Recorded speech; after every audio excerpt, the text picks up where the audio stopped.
Let's go through an example of finding the minors of this 3 by 3 matrix. I'll leave a link in the description to my lesson going over the definition of determinant that uses minors and cofactors.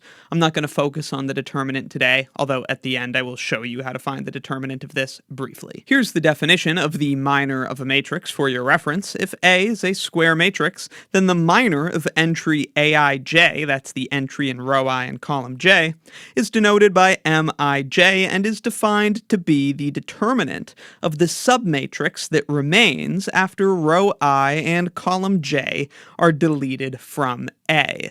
Now, this single 3 by 3 matrix has 9 entries, so it has 9 minors for us to find, and thus we'll get plenty of practice from this one example. Beginning with M11. This is the minor corresponding to the entry in the first row and first column, and by definition, it's the determinant of the submatrix that remains when we delete that first row and first column. So you can see it's the determinant of that 2 by 2 submatrix.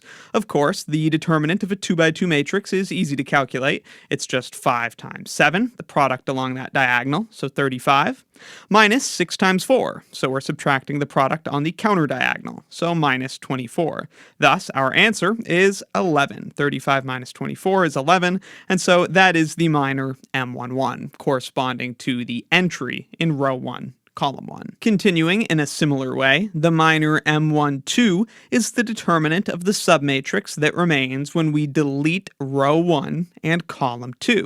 So it's the determinant of that submatrix, and you can see that there. Again, we compute the determinant of the 2 by 2 matrix by multiplying along that diagonal to get 0. And subtracting the product along that counter diagonal, so minus negative 4.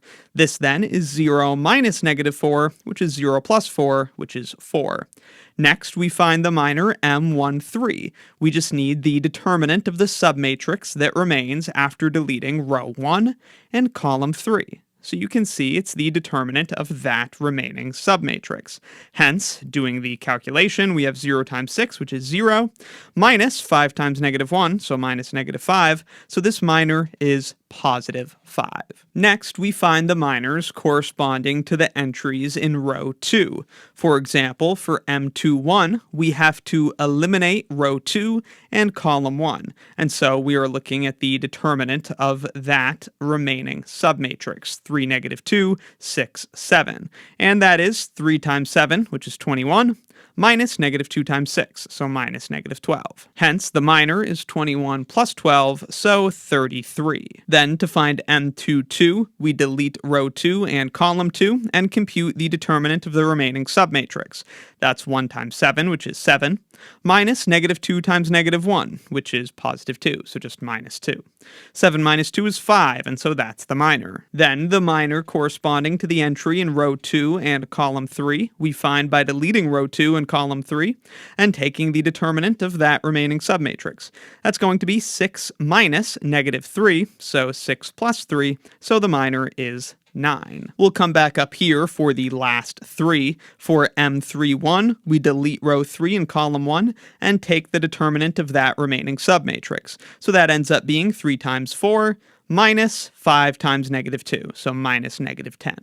That ends up being 12 plus 10, and so the minor is 22. Then, for M32, we delete row 3 and column 2, and we take the determinant of that remaining submatrix. That ends up being 4 minus 0, so the minor is 4.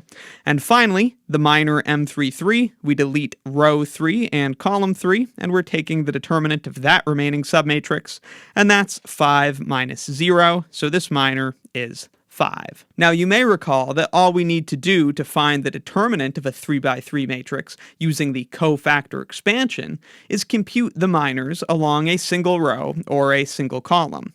For example, we could use the minors computed along the first row to find the determinant. And that computation would look like this. We'd have to take the first entry times that first minor, minus the second entry times the second minor, plus the third entry times the third minor. These terms alternate positive and negative. A shortcut to know what the sign should be is to add the subscripts. If they add to an even number, the term should be positive. 1 plus 1 is 2, and this first term has no negative. On the other hand, 1 plus 2 is odd, so this term should be hit with a negative. But again, more on that in my video introducing the cofactor definition of the determinant, link in the description. In the end, we plug in all of the appropriate terms here, and we compute the determinant to be negative 11. So that's an example of finding all the minors of a 3x3 matrix. Let me know in the comments if you have any questions, and be sure to check out my linear algebra course and linear algebra exercises playlists in the description for more. If you find my videos helpful, please consider supporting what I do by joining Wrath of Math as a channel member. You can get early and exclusive access to select videos and extra practice, and if you join at the premium tier or above, you can access these lecture notes. I also upload some of my original songs for channel members, just for kicks. Thanks for watching. Stressed out, sweetie, I'm stressed out. Sounds like you've been stressed out. Tell me what you're stressed about. Stressed out, honey, I've been stressed out lately. Don't know what's what, don't know what I'm stressed about. Stressed out, sweetie, I'm stressed out. Sounds like you've been stressed out. Tell me what you're stressed